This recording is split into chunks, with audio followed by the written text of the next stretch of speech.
Hi everyone, my name is Keely and I'm the owner and creator here at Soy and Shea, and thank you so much for joining me for another soap making video.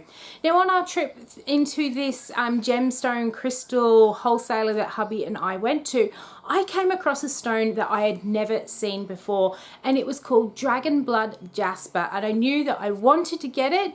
I was tempted to do it with Dragon's Blood fragrance, but I decided to instead go for another patchouli inspired fragrance, and I am really happy with how this one came out. Let's go and see how I made it.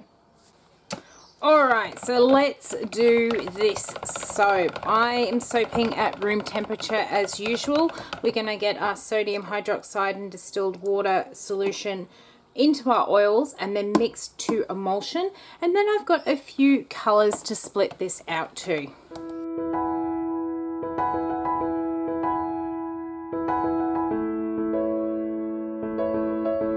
Alright, now I really have not done much mixing there.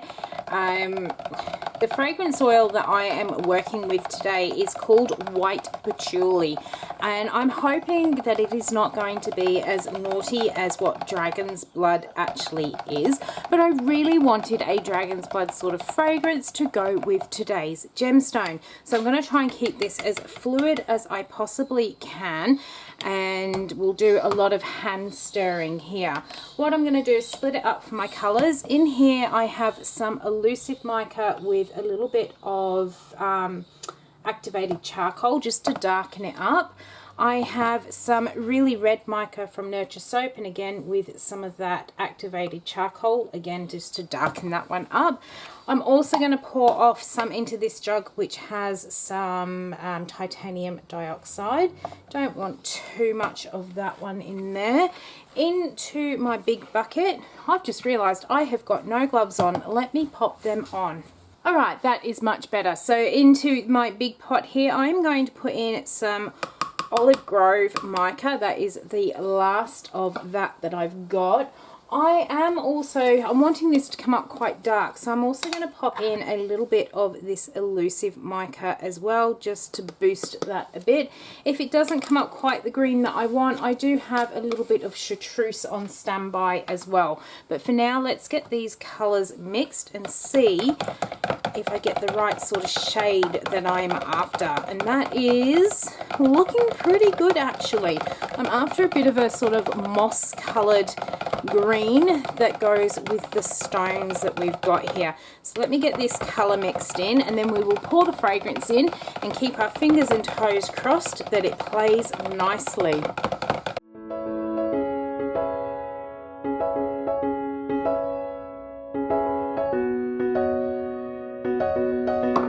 So all my colours are mixed in. I'm a little bit concerned because that is my fragrance oil as white patchouli. It says on the aroma website that there is no vanillin in there. Well, if there is no vanillin in that fragrance, well, I'm sorry, but as they say, I'm a monkey's uncle, because that is awfully dark. I was going to put it into the white, but I'm definitely not going to do that now. I'm going to pour it into the dark green and see what it does. Smells really good. Happy so far. I am going to risk putting it in the red. I wasn't originally because I didn't want it to accelerate, and I find that really red accelerates quite quickly when it comes to floral based fragrances. And this white patchouli, it has got bergamot, aniseed, patchouli, jasmine, rose and peony. So by all rights this should move quite quickly, and I'm glad it's not, because guess what I forgot to do? Oh, this soap is definitely the last one for the day. Let's get that in there. To get my sides up, I actually just use a little bit of Vaseline just along the sides, and that holds my mold in place. Let's get that up there. It's about 4 o'clock in the afternoon. I have had the most awesome day today. I have had deliveries galore. I've had parcels which I wasn't expecting for another couple of weeks arrive. I've had lots of goodies sent to me by various other soapers, which will be coming out in some videos very, very soon. So it's been an absolutely awesome day. But this soap, it's proving challenging. So it's just to prove to everyone things don't always go as smoothly as what people think they actually do in the cameras. I do have my doozy soap days as well. That is looking really, really good. First thing I am actually going to do, this is beautiful actually. I was really, really worried about it, but this is really, really nice. First thing I'm going to do is an in the pot swirl with my 2 greens. Then I am going to pour it into that prepared log mold. Alright, let's get that one back in and we will pour that into here. I can't believe how nicely this is playing. I've had some pretty doozy fragrances today, so I am really, really happy with how this one is playing. I actually need a bigger jug, but as I said, I've been making lots of soaps and I have pretty much used them all, so I'm just going to have to make do with what I have got. I'm loving this red. It is looking really, really good. It almost looks like it has rice in this red, which is weird because it hasn't done that in any of the other colours. What I'm going to do is actually do some little mini drop swirls into my red so I get sort of a white outline on my red layer. We'll just have to do a couple of little pours with it. So let's get this red in here. That's one. Let's get some more whites. We'll go again. This is coming out beautiful. This is how I wished my my Dragon's Blood soaps came up. I'll have to remember this fragrance. I need a little bit more Vaseline in that one just to hold it up.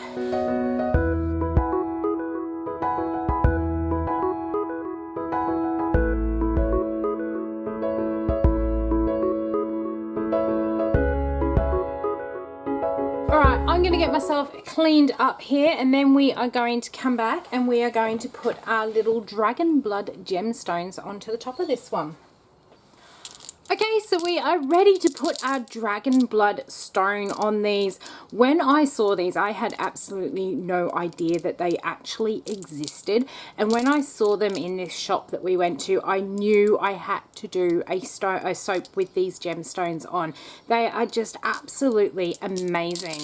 Now, with these Dragon Blood stones, they are associated with the throat, heart, solar plexus and sacral chakra, so they cover quite a range of areas there. They are associated with the zodiac signs of Leo, Gemini and Sagittarius, which is probably why I was actually drawn to them when we were looking there. They are associated with planet Earth and have water, wind and earth as its elements. Now, it is known as the stone of courage and it stimulates creativity. It can attract money, love and help you to achieve your goals. It encourages inner strength and courage and purpose to help with difficult times that you may be facing. They said, or one of the articles that I read said, to keep it in a jar with a few coins in an area where the sun can actually shine upon it and it will help to bring wealth. I'm going to try that one, that's for sure. So I'll have to go and get myself a piece of this as well. Now, with this one, with the appearance of it, it's called Dragon Blood Jasper, but it's actually not a jasper. It's a mix of epidite, which is this sort of dark green that you get, with flecks of, I think it's called piemontite, which is the red, and that is makes it part of the quartz family. So even though it is called jasper, it is not a jasper Gemstone. And interestingly, and probably why I hadn't really noticed it much, the only place in the world that this is actually mined is in Western Australia. So this is a true Australian gemstone. It was really weird when I was reading about the myths and history of this stone. There really is not much out there. And some of what I was reading, I was getting really skeptical about. There were some references that said that it has been used in ancient Greek history, but considering it has only ever been found in Australia, I highly doubt that those sort of historical references were true, because at the time of ancient Greek history, the world had already split into its continents, whereas if you told me it was around in the time of the dinosaurs, well, fair enough, it may have been found in areas like that. But considering it's only in Australia, I highly doubt it was a part of ancient Greek history at all. What they do say about it is some of the sort of local legends is that this is the remains of ancient dragons, with the green being its skin and the red being the blood of those dragons. So I have got all of those pieces in. I'll just quickly make sure they are between the lines. Some of these pieces were a little bit big, but I thought it was a good little sacrifice considering this stone is just so interesting. Okay, so here is dragon blood. I am so happy with this one. It is looking amazing. It smells so good as well. If I had known that white patchouli was going to be so well behaving, I probably actually would have tried the sort of design that I've been trying to get with my dragon blood soaps for so long. But I still think we are going to have some pretty awesome swirls in there. So I'm going to leave this one sit overnight, and we'll be back in just a moment to cut it open and have a look. And here is dragon blood. I am so excited to get this one cut open. It smells beautiful. It's got one of those really mysterious sweet smells that patchouli can tend to take on. And I think it just fits the whole dragon blood stone perfectly. Going to make sure that I have got this lined up so that we're not going to cut into any of those gemstones, and also make sure that the wires are missing them so they don't make any funky cuts in my soap. We are looking pretty good. One of the sort of things, or the sort of criteria I gave to hubby when he was helping me pick them out, it was that the stones had to be less than 2.5 centimeters so I could fit them onto the soaps. We are almost through, and then we'll take a look. All right, let's grab this one from off the end here. Oh wow, and that is the inside of dragon blood, and it really does look like we've got these big drops of blood coming through on that green scaly skin. If we grab a piece where you can actually see the stone on the top, you just get those big chunks of red and then little bits of white highlighted around the red as well. I am absolutely loving how that has come together. The swirl through that green is absolutely amazing, and I love doing that sort of drop swirl within the pot as a mini sort of version of what's gone into the big pot. It just all mingles well together. Really, really pleased with how that's come together.